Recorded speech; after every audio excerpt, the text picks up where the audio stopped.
Selanjutnya kita akan simak informasi terpopuler dari situs cnbcindonesia.com yang menjadi sorotan pasar keuangan dalam Hot News. Kita ke informasi yang pertama. Di mana hubungan dagang memanas, China memutuskan akan menjatuhkan tarif hingga 100% untuk produk pangan asal Kanada mulai hari ini Senin 10 Maret 2025. Dalam sebuah pernyataan, Kementerian Perdagangan China mengatakan akan mengenakan tarif 100% terhadap minyak lobak, bungkil minyak, dan impor kacang polong Kanada senilai lebih dari $1 miliar Amerika Serikat atau setara dengan 16 triliun rupiah untuk canola yang sempat masuk ke dalam penyelidikan anti-dumping China dan tidak dimasukkan dalam tarif. Selain produk nabati, China juga akan menerapkan bea masuk sebesar 25% terhadap produk perikanan dan daging babi Kanada senilai 1,6 miliar atau sekitar 26 triliun rupiah. Pungutan tersebut yang dijadwalkan berlaku pada tanggal 20 Maret sesuai dengan bea masuk impor sebesar 100% dan 25% yang dikenakan Kanada pada kendaraan listrik serta produk baja dan aluminium buatan China lebih dari 4 bulan yang lalu. Analis menduga Beijing mungkin tetap membuka pintu untuk perundingan perdagangan, namun tarif tersebut juga berfungsi sebagai tembakan peringatan.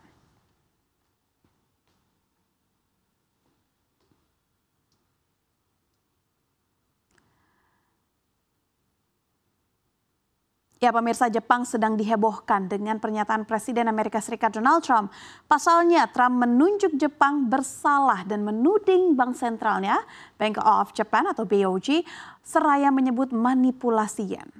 Hal ini dikatakan Presiden ke-47 Amerika Serikat itu pada Senin lalu sambil menyinggung rivalnya China. Trump menyebut sekutu Asianya itu terus mengurangi nilai mata uang mereka, sengaja melemahkan yen dengan kebijakan moneter yang berdampak tak adil untuk Amerika Serikat. Hal ini kemudian direspons mantan gubernur BOJ, Haruhiko Kuroda. Menurutnya Jepang harus memperbaiki kesalahpahaman tersebut yang dilontarkan oleh Trump. Saat ditanya dalam sebuah acara televisi, ia mengatakan ada batasan terhadap apa yang dapat dilakukan oleh Jepang, khususnya untuk menopang yen jika dolar menguat karena prospek inflasi Amerika Serikat yang lebih tinggi dari tarif yang direncanakan oleh Trump. Perlu diketahui setelah periode kebijakan yang sangat longgar yang berkepanjangan, BOJ telah mulai menaikkan suku bunganya. Pemerintah sendiri melakukan intervensi pasar mata uang yang jarang terjadi pada tahun 2022 dan 2023 untuk meningkatkan yen yang sempat mencapai titik terendahnya dalam 38 tahun mendekati 162 terhadap dolar. Saat ini di bawah Gubernur Kazuo Ueda, BOJ menghentikan langkah-langkah stimulus radikal pada Maret tahun lalu dan menaikkan suku bunga jangka pendek menjadi 0,5% pada Januari. BOJ berpandangan Jepang diambang pencapaian target inflasi 2% secara berkelanjutan. Perlu diketahui juga bagi Trump, kebijakan Jepang untuk menjaga yen memberikan ekspor Jepang keunggulan kompetitif. Ini tak sesuai dengan misi ekonomi Trump, maka Make American Great Again.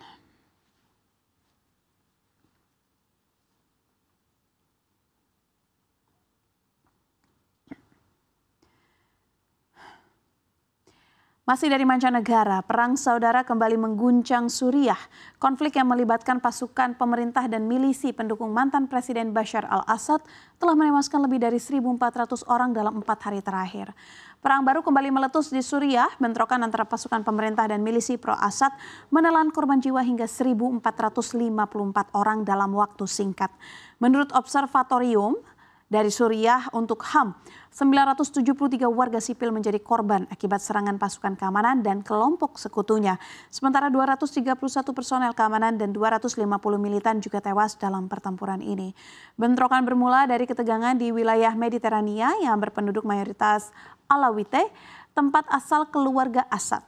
Konflik semakin membesar setelah serangan terhadap warga sipil dan aksi balasan dari pasukan pemerintah. Komunitas internasional bereaksi keras terhadap eskalasi konflik ini. Kepala HAM PBB Volker Turk menyerukan agar kekerasan segera dihentikan. Sementara Liga Arab, Amerika Serikat, dan Inggris juga mengecam insiden berdarah ini. Presiden sementara dari Suriah, Ahmed al-Shara, menyatakan akan bertanggung jawab atas tragedi ini dan menjanjikan investigasi secara menyeluruh. Dalam pidatonya di Damaskus, Shara menegaskan akan menindak tegas siapapun yang melampaui kewenangan negara dan terlibat dalam pertumpahan darah warga sipil. إننا قد أعلنا عن تشكيل لجنة لتقصي الحقائق للنظر والتحقيق في أحداث الساحل وتقديم المتورطين إلى العدالة وكشف الحقائق أمام الشعب السوري ليعلم الجميع من المسؤول عن هذه الفتن والمخططات. كما سنعلن عن تشكيل لجنة عليا للحفاظ على السلم الأهلي، وستكون مكلفة من قبل رئاسة الجمهورية بالتواصل المباشر مع الأهالي في الساحل السوري للاستماع إليهم وتقديم الدعم اللازم بما يضمن حماية أمنهم واستقرارهم ويعزز الوحدة الوطنية في هذه المرحلة الحساسة. Pemprov DKI Jakarta mengeluarkan peringatan dini Jakarta siaga. Hal ini menyusul adanya prediksi cuaca ekstrim dan hujan dengan intensitas lebat pada 11 hingga 20 Maret 2025. Pemprov DKI Jakarta telah menyiapkan berbagai langkah antisipasi untuk mengurangi dampak yang ditimbulkan terutama potensi banjir. Misalnya dengan melakukan modifikasi cuaca, normalisasi kali dan sungai, pengerukan rutin kali, sungai dan waduk, serta beberapa program jangka menengah seperti normalisasi termasuk penggalian dan penyodetan. Sebelumnya, Kepala Badan Nasional Penanggulangan Bencana, Letjen TNI Suharyanto telah menyampaikan pada tanggal 10 hingga 20 Maret 2025, diprediksi akan terjadi hujan lebat. Untuk itu operasi modifikasi cuaca atau OMC akan terus dilakukan untuk menekan dampak buruk yang terjadi seperti banjir dan tanah longsor. OMC terpadu ini dilaksanakan oleh berbagai wilayah mulai dari pemerintah pusat hingga pemerintah daerah. Samping itu Suharyanto juga mengimbau warga untuk tetap meningkatkan kesiapsiagaan dan kewaspadaan. Di antaranya adalah dengan mematikan aliran listrik saat terjadi banjir. Hal ini bertujuan untuk meminimalisir kejadian tersengat listrik akibat adanya arus pendek maupun konsleting listrik yang bisa saja terjadi ketika banjir.